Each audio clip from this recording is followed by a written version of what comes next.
तो हेलो दोस्तों, मैं हूं अमरजीत। आप देख रहे हैं आरएल क्लासेस। आरएल क्लासेस पर आपका स्वागत है। आज हम प्रश्नावली 8.1 का जो त्रिकोणमिति का है उसमें बचे हुए प्रश्न को आज कराने वाले हैं, जो कि सत्य और असत्य क्वेश्चन को कराने वाले हैं। तो चलिए शुरू करते हैं क्लासेस। तो प्रश्न नंबर 1 क्या कहता है? तो चलिए, सत्य असत्य वाला क्वेश्चन है। तो चलिए, यहाँ पे कह रहा है प्रश्न 1 कि बता 11 नंबर का प्रश्न 1 उसमें का है। तो बताइए कि निम्नलिखित में कथन सत्य है या असत्य है, कारण सहित उत्तर दें। जौन कथन असत्य है उसको कारण सहित हमको बताना है कि असत्य क्यों है। तो 1 नंबर क्वेश्चन दिया है, 11 नंबर का 1 नंबर क्वेश्चन कह रहा है कि 10a का मान सदैव 1 से कम होता है। तो बताइए 10a का मान सदैव 1 से कम होता है। तो यह कथन असत्य है। क्यों असत्य है ये भी बताना है। तो चलिए अब जानते हैं कि क्यों यह कथन क्यों असत्य है। तो चलिए, तो सबसे पहले इससे पहले जानने से पहले हम जानेंगे कि डिग्री मान टेन थीटा का डिग्री मान याद हो जाना चाहिए, तभी मान जान पाएंगे। तो डिग्री मान चलिए जानते हैं।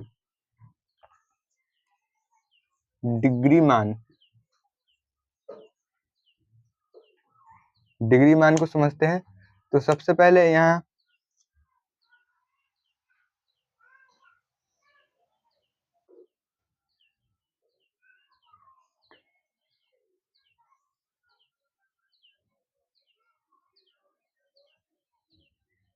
यहाँ पे थीटा थीटा होता है, यहाँ पे टेन थीटा का मान डिग्री मान को समझेंगे। यहाँ 0 डिग्री होता है, यहाँ 30 डिग्री, यहाँ 45 डिग्री होता है, यहाँ 60 डिग्री होता है, यहाँ पे 90 डिग्री होता है,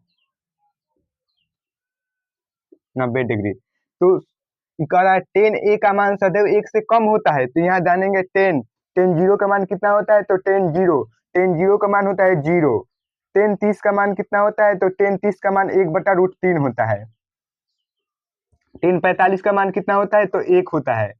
10 60 का मान कितना होता है। तो 10 60 का मान 1/√3 होता है, √3 होता है, सिर्फ √3। 10 60 का √3 होता है। और 10 90 का मान होता है अपरिभाषित, यानी अनंत होता है, अनंत। तो यहाँ पे कह रहा है कि जो 10a का मान है 1 से कम है, सदैव 1 से कम है। यहाँ पे देख रहे हैं कि जो 10 60 का मान है, 10 60 का मान √3 है। तो √3 का मान कितने, √3 का दशमलव में बदलेंगे तो कितना होगा। तो 1.7333। तो इसका मान है 1 से अधिक है। यहाँ पे 1 से कम कर रहा है। जो 10a का मान है उस सदैव 1 से कम, हमेशा 1 से कम होगा। लेकिन यहाँ पे हम देख रहे हैं, इसका डिग्री मान देख रहे हैं, तो जो 10 60 का मान है वो 1.7733 पॉइंट में आ रहा है, जो कि 1 से ज्यादा है, जो कि 1 से ज्यादा है। यहाँ पे उससे 10 45 से पहले देखेंगे 10 30 का मान देखेंगे, जो कि 1 से कम है। तो यह कथन क्या है, असत्य है। क्यों असत्य है? क्योंकि जो 10 का मान है वह 1 से अधिक भी हो सकता है, 1 से कम भी हो सकता है। तो ये इसलिए यह कथन असत्य है।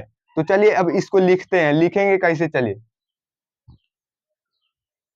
यह कथन असत्य है, तो इसका कारण बताना है, यहाँ पे लिखा है। तो चलिए यहाँ लिखेंगे कि यह कथन असत्य है।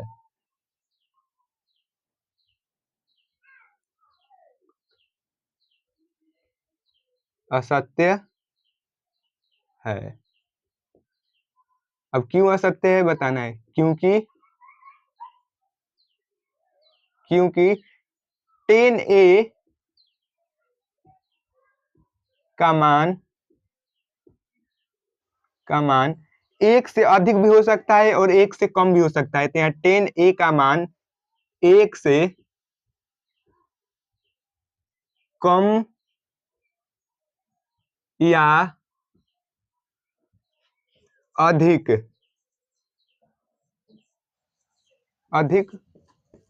हो सकता है, इसलिए यह कथन क्या है, यह कथन असत्य है। तो इसलिए यहाँ प्रश्न का पूछा है। प्रश्न पूछा था कि 10a का मान सदैव 1 से कम है। तो यहाँ पे 10a का मान सदैव 1 से कम नहीं होता है, कारण समझा दिए अभी। तो 10a का मान सदैव 1 से कम नहीं होता है, क्योंकि 10a का मान 1 से कम भी हो सकता है और 1 से अधिक भी हो सकता है। तो यह इसका सोल्यूशन रहा। तो चलिए अब नेक्स्ट क्वेश्चन पर की ओर बढ़ते हैं। तो 11 नंबर का अब सेकंड क्वेश्चन पर आ चुके हैं। तो चलिए, सेकंड नंबर क्वेश्चन कह रहा है कि कोण ए के किसी भी मान के लिए सेक ए बराबर 12/5 हो सकता है। यह कथन सत्य है या असत्य है, ये हमको बताना है। तो चलिए, यह क्वेश्चन को समझने के लिए सबसे पहले एक समकोण त्रिभुज बनाएंगे। समकोण त्रिभुज बना लिए। यहाँ पे कोण ए है, नाम रख दिया कोण ए बी सी। ये भुजा कितना डिग्री का होता है? 90 डिग्री का होता है, 90 डिग्री का।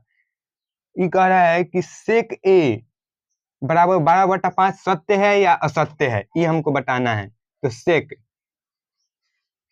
ए, तो सेक थीटा बराबर क्या होता है? तो सेक थीटा बराबर होता है, क्या होता है? तो सेक थीटा बराबर होता है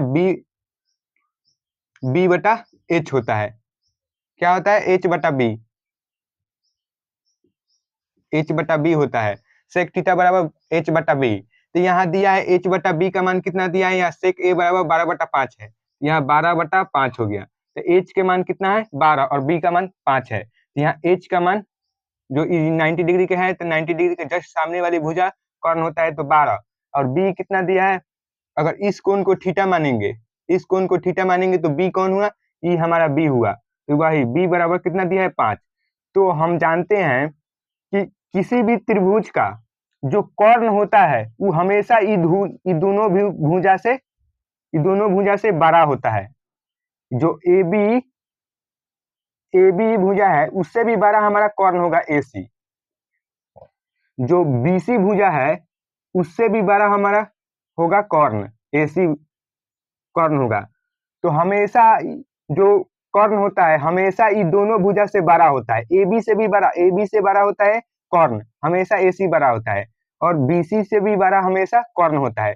तो वही कह रहा है यहाँ सेक ए बराबर बी बटा एच बटा बी होता है। तो यहाँ एच का मान दिया है हमको 12 और बी का मान दिया है 5। तो हम जानते हैं कि हमेशा जो एच होगा बी से हमेशा एच बड़ा होगा, बी से हमेशा एच बड़ा होगा। जो बी है बी से हमेशा एच जो बड़ी भुजा है वो हमेशा बी से बड़ी होगी, इसलिए बी से बड़ी है। इसलिए हम कह सकते हैं कि यह कथन सत्य है, क्योंकि ऊपर 12 है नीचे 5 है। तो यहाँ जान है कि एच के मान 12 दिया है और बी का मान छोटा दिया है, जबकि हम जानते हैं कि हमेशा एच का मान बी से बड़ा होता है। यहाँ पे एच के मान बी से बड़ा दिया है, इसलिए यह कथन सत्य है। तो यहाँ पे चलिए अब लिखते हैं, यह लिखेंगे यह कथन असत्य है, सत्य है।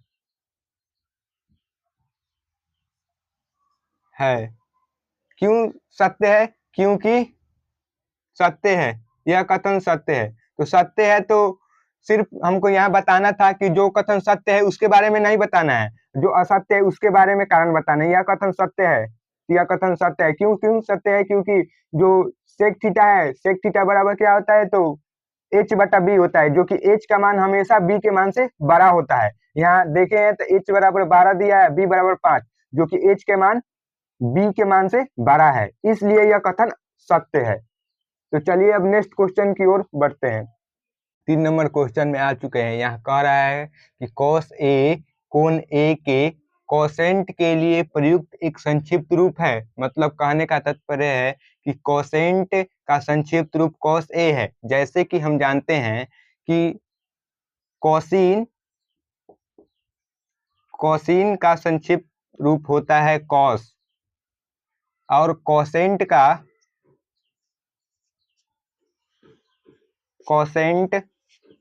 संक्षिप्त रूप होता है कॉसेक होता है। इसलिए यह कथन असत्य है, इसलिए यह कथन क्या है? असत्य है,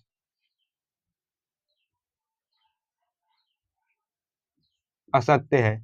तो चलिए अब नेक्स्ट क्वेश्चन की ओर बढ़ते हैं। तो हम 5 नंबर क्वेश्चन में आ चुके हैं। 5 नंबर क्वेश्चन कह रहा है कि कॉट और ए का गुणनफल है। यह कथन असत्य है या सत्य है, बताइए। तो यह कथन असत्य है। क्यों असत्य है? चलिए जानते हैं। जो कॉट है वो कॉट ए है, यहाँ पे कॉट ए है, तो जो ए होता है, जैसे यहाँ कॉट ए, तो जो ए होता है वो हमेशा प्रदर्शित करता है कोण को, चाहे कोई सा भी साइन थीटा चाहे कॉस थीटा। जैसे हम थीटा लेते हैं, जैसे साइन थीटा हुआ, साइन थीटा, यहाँ कॉस थीटा हुआ, यहाँ टेन थीटा हुआ। तो कोई सा भी लेंगे तो जो ये थीटा लगा रहता है, ये थीटा लगा रहता है, ये थीटा थीटा बताता है कि कोण को प्रदर्शित करता है। हमेशा साइन होगा, हमेशा कोण के साथ होगा, ये नहीं कि खाली साइन रहेगा। तो हमेशा जब भी रहेगा तो साइन ये हमेशा थीटा के साथ, कोई भी कोण के साथ रहेगा। तो जो हम साइन थीटा होता है वह साइन है, वो हमेशा थीटा को प्रदर्शित कर रहा है, हमेशा कोण को प्रदर्शित कर रहा है। इसलिए जो कॉट ए यहाँ पे लिखा हुआ है, तो ये हमेशा जो कोण ए है, यहाँ कोण ए को प्रदर्शित कर रहा है। तो हमेशा कॉट जो है यह कोण ए को प्रदर्शित कर रहा है। तो ई हम नहीं कह सकते हैं कि कॉट जो ए लिखा हुआ है कॉट इंटू ए, ई नहीं हम कह सकते हैं, ये गलत हो जाएगा। जो कॉट ए है हमेशा हम पढ़ते हैं इसको कॉट ए पढ़ते हैं, क्योंकि यह कोण ए को प्रदर्शित कर रहा है। हमेशा हम कोण के साथ कॉट को लेते हैं, कोई सा भी चाहे साइन हो या कॉस हो या टेन हो, हमेशा कोण के साथ लिया जाता है। इसलिए यह कथन असत्य है, असत्य है। तो चलिए अगले क्वेश्चन की ओर बढ़ते हैं। तो 5 नंबर क्वेश्चन में आ गए हैं। तो 5 नंबर क्वेश्चन क्या कहता है, चलिए देखते हैं। किसी भी कोण थीटा के लिए साइन थीटा बराबर 4/3, क्या यह सत्य है या असत्य है? तो चलिए जानते हैं। तो यहाँ पे हमें दिया है साइन थीटा बराबर कितना दिया है, तो 4/3 दिया है। तो सबसे पहले हम समकोण त्रिभुज बनाएंगे। यहाँ पे समकोण त्रिभुज बना लिए। अब इसका नाम रख देते हैं, ए हो गया, बी हो गया, सी हो गया। इन 90 डिग्री का कोण बना, इसको हम थीटा मानेंगे। तो इसके सामने वाला क्या हो जाएगा, इसके सामने वाला पी हो जाएगा, ई क्या हो जाएगा, ई बी हो जाएगा, ई एच हो जाएगा। तो हम जानते हैं कि जो एच होता है, जो कर्ण होता है, वो हमेशा बड़ा होता है ई भुजा से, बी से हमेशा बड़ा होता है। एच जो होता है बी से हमेशा बड़ा होता है। और जो पी है, पी हमेशा जो एच होता है पी से भी बड़ा होता है और बी से भी बड़ा होता है। तो यहाँ एच बड़ा हो गया पी से, तो एच हमेशा बी से भी बड़ा होता है और पी से भी बड़ा होता है। यहाँ दिया है साइन थीटा बराबर 4/3। तो हम जानते हैं कि साइन थीटा बराबर क्या होता है, फॉर्मूला साइन थीटा बराबर होता है P/H। यहाँ 4/3 दिया है, जो कि P का मान 4 दिया है, H के मान 3 दिया है। जबकि हम जानते हैं कि हमेशा जो P का मान होता है वो H से हमेशा छोटा होता है। जबकि यहाँ दे दिया है H का मान, जो H का मान P से छोटा दे दिया है। H का मान 3 है, P का मान 4 है, जो कि H के मान छोटा दे दिया है, P के मान से H का मान छोटा दे दिया है, जो कि असत्य है। हम H का मान हमेशा अधिक होगा P के मान से, इसलिए यह कथन असत्य है। तो यहाँ पे लिखेंगे यह कथन असत्य है, यह कथन असत्य है, असत्य है। तो यहीं तक रहने देते हैं, अब नेक्स्ट क्लास करवाएंगे।